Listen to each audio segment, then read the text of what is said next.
Vinso brings you Edward G. Robinson in an exciting story from Big Town. A story of life and death on the highways of America. Ona Munson heads the supporting cast. In tonight's presentation, Mr. Robinson is heard as Steve Wilson, managing editor of the Illustrated Press. Steve is aided and abetted by Lorelei, the girl reporter, played by Ona Munson.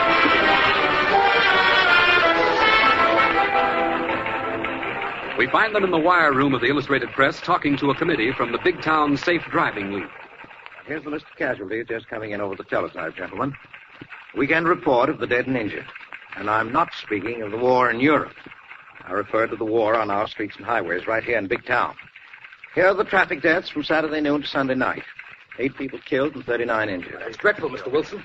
In this county alone, our reckless drivers killed 1,046 people in 1939. Oh, we might as well be at war if this sort of thing keeps up. On this blackboard, we have the national figures of automobile deaths for the past 22 years. Look at that frightful increase. In 1917, 6,724. In 1927, 21,160.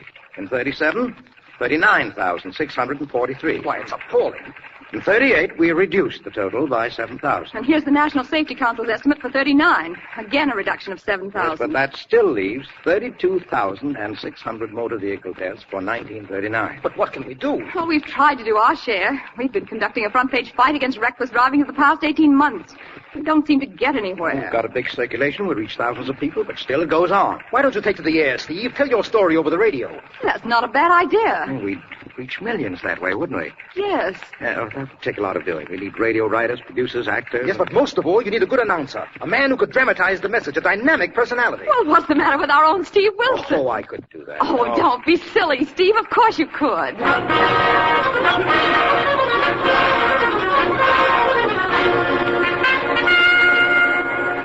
So, ladies and gentlemen, we're going to continue these broadcasts until we've shocked, ashamed every driver into obeying the traffic laws and using the brains the good Lord gave him. Now, what are the common causes of tragic accidents on our streets and highways? First of all, speeding. Heaven knows that's common enough. John! John! You can't see me. I can't just look at it. This car was doing 70 when it hit that telegraph pole. You know what that means. Then there's the overconfident driver who, for no reason at all, wants to pass everyone on the road. I knew one charming young woman like that in a high-powered car, smartly dressed, positive that every male driver would give way to her sex and beauty.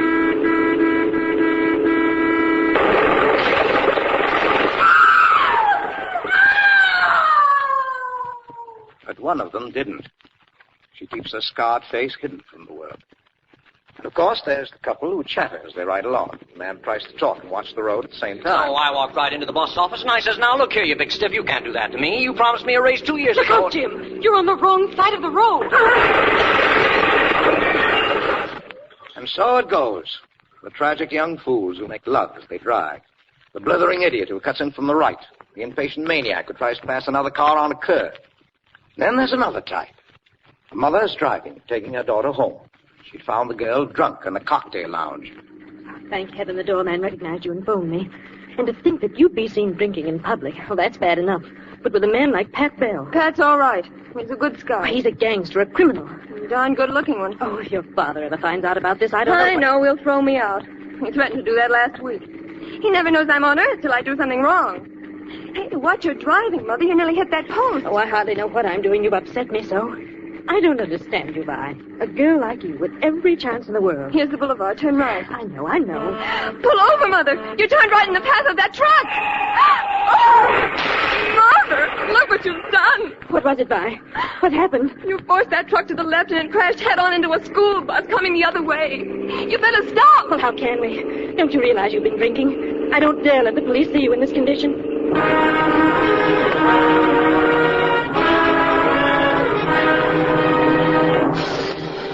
It was a busload of orphans from the shelter for homeless children. A load of kids returning from a happy day in the country. Oh, you're the driver of the truck, huh? Yes, officer. Here's my license. Right on. And you're the kind of a guy they license to take loads like that on the road. Couldn't help it. I couldn't. That gray convertible shot right in front of me. I swear it wasn't my fault. Tell that to the bus driver.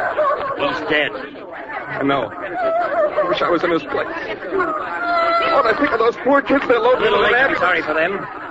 What was the matter with you? Were you drunk or asleep? Oh, I don't drink. I knew what I was doing. It was that gray convertible that got in Come my on, way. I better get you down to the station.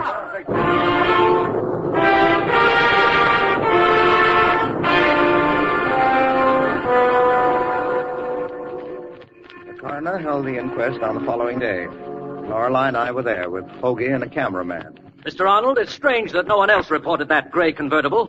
What make of car was it? A Mohawk. It came tearing out in the middle of the block and made a wide right turn, and I had to swing to keep from hitting it. I couldn't see the bus coming. But they saw you. 10 tons of death bearing down upon them. Now, 3 witnesses have sworn that you lost control of your truck, and not one of them remembers the gray car. You've got to admit your story doesn't stand up. Maybe it doesn't. Maybe I'm crazy. Oh, what's the use? You've got me convicted already. That'll be all. The jury will retire to consider their verdict. Oh, Hoagie, quick, grab a shot of Arnold as he steps down from the stand. I'm going to frame it in the black border right under our masthead. Okay, boss. Hey, Arnold, look over this way.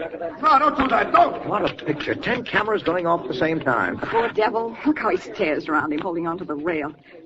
Steve, he's falling. He's dead away. I'm his wife. Let me get to him. Oh, Fred. Fred, darling. Look at me, Fred. Speak to me. He'll be all right, Mr. Arnold. He couldn't stand the strain, that's all. Oh, no. It isn't that. Ever since he hit that bus full of kids, he's been half crazy. You see, 2 years ago, our own baby was killed by a truck. We'll return to Big Town right after these messages. Dimension X. George Burns and Gracie Allen. Hopalong Cassidy. Edgar Bergen. The Shadow. John and Blanche Bickerson. The Whistler. Choose from among thousands of downloadable old-time radio shows and spoken word titles at MediaBay.com. The best voice on the net. Yeah. And now, let's return to Edward G. Robinson and Ona Munson, starring in Big Town.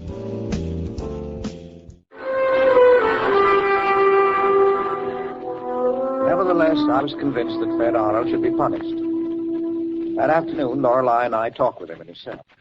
Mr. Arnold, was it a man or a woman driving that gray car? I know there was a woman at the wheel, and I'm sure there was another woman with her. The car I'm positive about. It was a gray Mohawk convertible. I'd know that hood anywhere, a 1939. The accident happened on Langley Boulevard between 14th and 15th Street, huh? Yeah.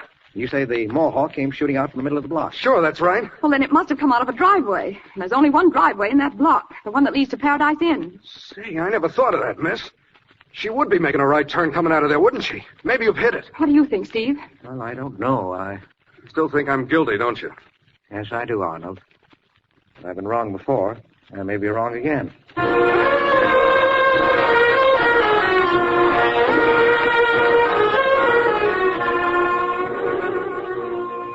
After we left the jail, I dropped Lorelei at the entrance to the Paradise Inn. Leave it to a clever woman to get the truth out of a man. Come on now, open up, Mr. Doorman. You know you saw that car. Maybe I did, lady. Maybe there was 50 gray Mohawk convertibles in here on Wednesday. Oh, now look here. You don't look to me like the sort who'd let an innocent man go to prison for something he didn't do. Arnold has a wife and a family. I'll bet you have, too. Now, can't you sort of refresh your memory? Looks bad for the guy, huh? Maybe 10 years in the pen. Well, all right. There was a gray Mohawk in here that day, but I don't know who was driving it. Well, just tell me one thing. Did it leave here about the time of the accident? Yeah, and that's all I got to say. I'm sorry for the guy, but I'm not losing my job.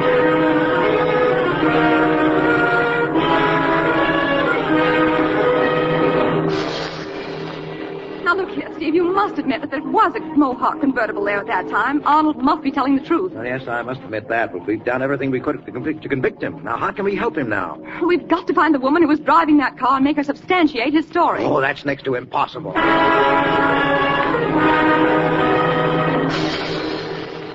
We found there were over 70 convertibles of that same make, and not one of them owned by a possible suspect. In the meantime, Fred Arnold was tried and found guilty of manslaughter. On the day after the trial, we were at the Big Town Hospital, where 7 of the little victims were being treated. Goodbye, Miss Laurel. Goodbye, dear. Thanks for the dog. Oh, that's all right, darling. Goodbye, Mr. Wilson. Goodbye. So long, kids. Goodbye. Oh, where's the other little girl, nurse? Jane King. You know, the one who was hurt so badly. We moved her into a room just across the hall. May we see her? Oh, just for a moment, yes. Follow me. All right. This is her room. Oh, I beg your pardon. I didn't know you were coming out, Mrs. Martin. Oh, that's all right, nurse. Jane fell asleep while I was reading to her. Oh, Mr. Wilson, Hello, Mrs. Martin. This is Miss Gilson. How do you do, Miss Gilson? I didn't know that you knew Jane. Well, I didn't know her before the accident. I was just looking in on the children, that's all. Excuse me, please. I've got to hurry. Yeah. It was a pleasure, Miss Gilson. Thank you. Goodbye, Mr. Gilson. Goodbye, Mrs. Martin. You know who she is, Lorelei? She's the wife of Judge Dudley Martin. Oh, really? Yes. She's been here every day since the accident. Oh, has she? Yes, she spends hours with the little Jane, reading to her, singing her to sleep. Several times when I walked in on them, I found Mrs. Martin in tears. That's strange. No, I'd never judge her to be that type. She seems so worldly to me. Well, you never can tell, Lorelei. Well, if Jane's asleep, we won't go in now. Just give her these things, Ness. All right. We've got to see Fred Arnold's wife. Fred Arnold, the man who caused the accident. Yes. The poor devil's going to be sentenced tomorrow.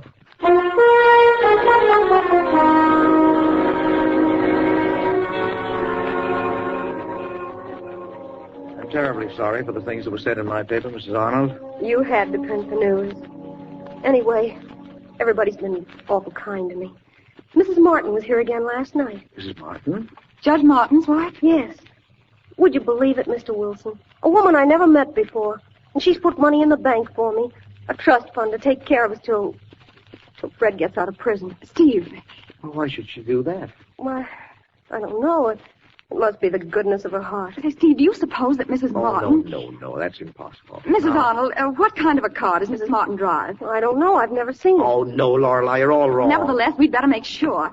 Where do the Martins live? In the big town apartments. Oh, there's a garage in that building, isn't there? Yes, but I don't Mrs. see... Arnold, may I use this phone? Of course. Lorelei, you're crazy. This is... Maybe I am, but I've got a hunch. Oh, well, I don't think... Don't tell me about women, Steve. I know them. There's a guilty conscience behind all this. Oh, hello, Big Town Apartments?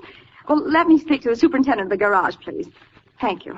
Now, here's the phone, What? Steve. It's up to you. Well, good Lord, No. woman. Dudley Martin's my friend. So you'd rather see Arnold go to prison, would you? No, of course not. All right.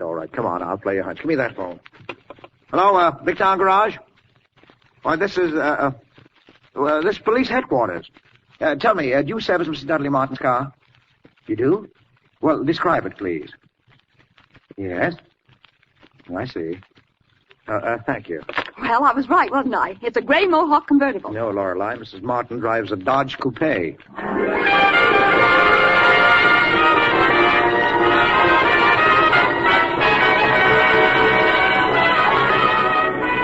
We return to the big town and to Steve Wilson. Steve is still addressing his radio audience, dramatizing a news story on the air.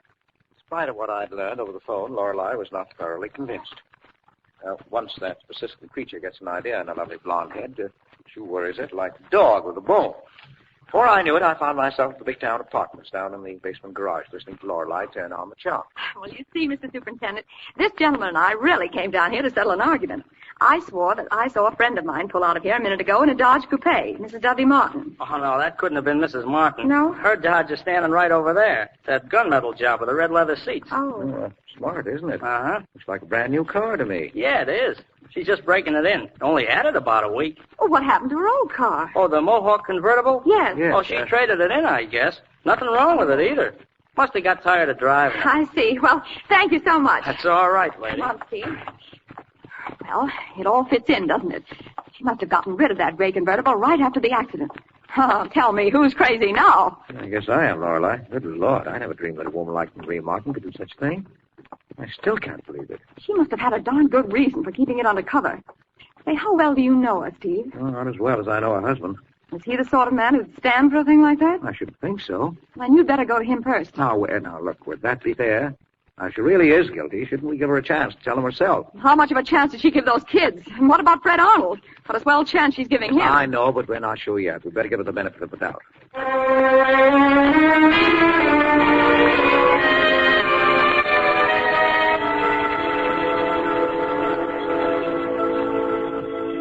Fine, Martin. Last time I saw you, you were nothing but a long-legged kid. That wasn't so long ago. Mother will be down in a minute. Mr. Wilson, I've been following the Arnold case in your paper. Oh, have you? You were really vindictive at first and demanded his punishment. But suddenly you did a complete about-face. Why was that? Well, I discovered that he was innocent. You mean that somebody else caused the accident? That's right. He very plainly said so in one article. I must have missed that. But you didn't name anyone. No, I didn't. I couldn't. But isn't it true that newspaper people sometimes play detective in order to expose someone or to get a big story? Yes, it's true. Why? Sometimes. Can you help us in this case? Well, Now, if you could, Vi, you'd be helping the guilty woman as well. Then you know it's a woman. Yes. But it isn't the one you think. The one who was driving, I mean. She wasn't to blame at all. Or you can't let them do anything to her. Oh, Mother, if you'd only let me. I want to speak to Mr. Wilson and Miss Kilburn alone. But I don't see what's I'm good. sorry, dear, but I know what I'm doing. Very well. Excuse me. Vi's a very impulsive girl, always fighting other people's battles. But you shouldn't take advantage of that, Mr. Wilson. How do you mean? Oh, by questioning her on a subject that she can't possibly know anything about. Oh, what makes you think I was questioning her? Well, I could tell that by her attitude. How could you possibly know what we were discussing unless... Unless I listened. Well, perhaps I did for a moment. You see, one never knows what Vi will say or do. She's at that formative age when a girl's emotions are, well, unpredictable, to say the least. Mrs. Martin, Fred Arnold comes up sentenced tomorrow. Yes, I know. Won't be a light sentence. He's 35 now. He'll be well past 40 when he gets out. That's young enough as ages go, but Arnold won't be young after those years in prison. He'll be a broken old man. Now, we know he's innocent. We can't let that happen to him. His wife told us what you're doing for her. Oh, she shouldn't have. I didn't want her to speak of it. But why? Well, it's certainly a beautiful gesture, or could it be more than that, Mrs. Martin? Well, I don't know what you mean. I'd do anything to help a woman in such terrible trouble. She's not to blame for what happened. Yes, neither is her husband. Mrs. Martin, that accident was caused by a woman driving a gray convertible Mohawk. There was another woman in the car with her. She came shooting out of the driveway from the Paradise Inn. She didn't look to left or right. She made a sweeping turn into boulevard traffic, right into the path of an oncoming truck. Now, there's no stop sign at the end of the driveway because it's not a public thoroughfare. But there should have been a stop sign in that woman's brain, an instinctive consideration for the safety of others. If there had been, a man and a boy would still be alive. And the crippled child would still be able to walk. Now, what are we going to do about it, Mrs. Martin? Well, I don't know. What can we do? Why do you come to me with that question? Because I know how terribly interested you are. Yes, I am. But there's nothing I can do. Absolutely nothing. I'm sorry. So am I. Terribly sorry.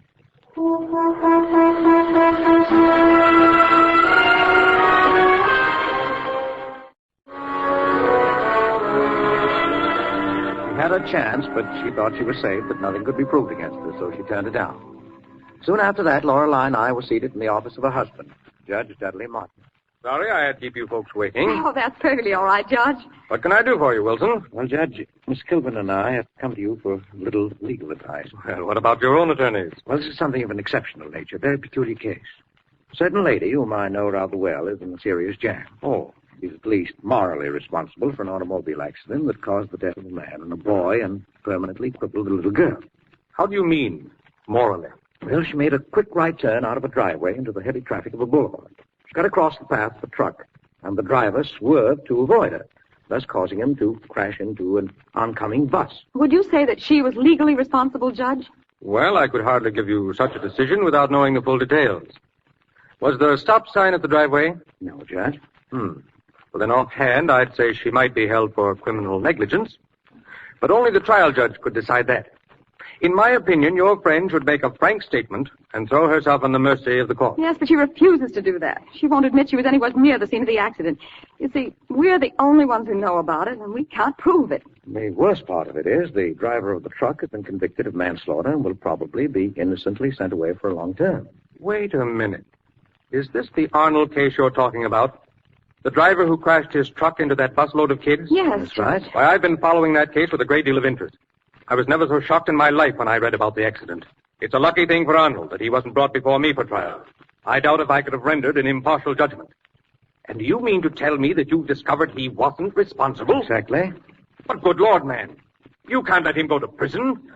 Doesn't that woman realize what she's done? I'm sure she does. She's trying to make up for it in other ways. I know she's tortured by the memory of it, But how could she let Arnold go through the agony of that trial?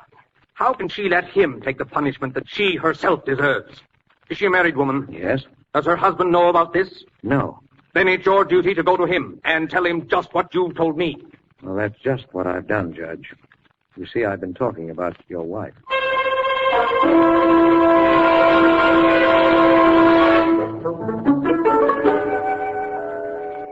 Everything they've told you about me is true, Dudley.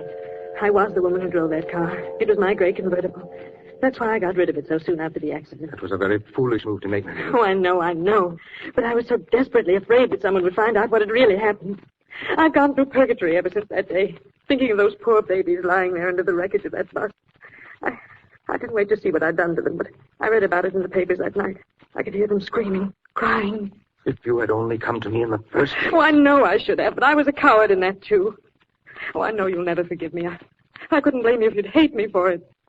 I'm ready to take whatever punishment is coming to me. There was another woman in that car, Mrs. Martin. Oh, no, there wasn't. I was alone. I've confessed that I was to blame. I'll confess it in open court. You'll get a sensational story for your paper. What more do you want? We want the whole truth. If there was another woman with you, you'll have to tell who she was. No, I won't. I don't care what they do to me. I'll keep on denying it. It won't do you any good, Mother. Violet. Because I won't let you get away with it. Oh, you can't come in here. We're discussing something very important. Something very private. I know what you're discussing, and I'm a part of it. Oh, Dudley, please make her go. I don't want to know about it now. Listen, Mother, there's no use putting on an act to save me, because I'll only spoil it for you. I heard Mr. Wilson say he wanted the whole truth. Well, he's going to get it. What do you mean by it? What do you know about this? I know all about it, Father. I'm the motive. Can't you see? I was the other woman in that car. Oh, don't believe her. She's lying, trying to help me. Yes, and I'm trying to help myself, too. Do you think I've had an ounce of self-respect since that thing happened? Go ahead, Miss Martin. Get it off your chest. I was out with Pat Bell that day, Father. With Pat Bell? After what I told you? Yes. I spent the afternoon in the cocktail lounge at Paradise Inn, explaining to Pat that the only way I could get my father's attention was by kicking over the apple cart. In fact, I felt so sorry for myself that I drank too much. Oh, she's only making it up. It isn't true. The doorman knew who I was, and he phoned Mother. She was hurrying me home, and the accident happened. The poor soul was so upset she hardly knew what she was doing. She wouldn't stop for fear someone would find out that her daughter had been drinking. Oh, she did it all for me, and she's been breaking her heart over it ever since. Why? Oh, my dear. My dear. I'll take care of this, Wilson. We'll be in court in the morning.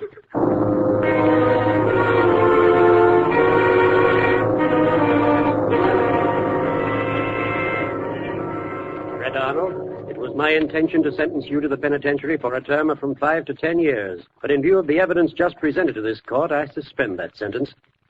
Thank you, Judge. Thanks. You are exonerated of moral responsibility. But under the circumstances, it will be necessary for me to release you on probation. Mrs. Martin? Yes? Mrs. Martin, I'm sorry, but it is my duty to order your arrest on a charge of manslaughter. Oh. May I speak, Your Honor? Of course, Judge Morton. My wife is ready to stand trial. Morally, I shall be on trial with her. For it was neglect of my daughter that brought it all about.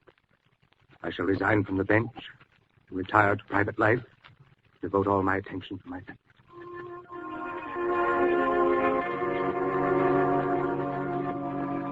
Mrs. Martin was tried and received a suspended sentence. Some have said she got off too easily. But one never forgets the cries of wounded children. That's my story, ladies and gentlemen. And I hope it has achieved its purpose, to bring home to all of us the fact that one moment's thoughtlessness behind the wheel of a car may result in a lifetime of tragedy. We may escape it once or twice, but retribution is always waiting.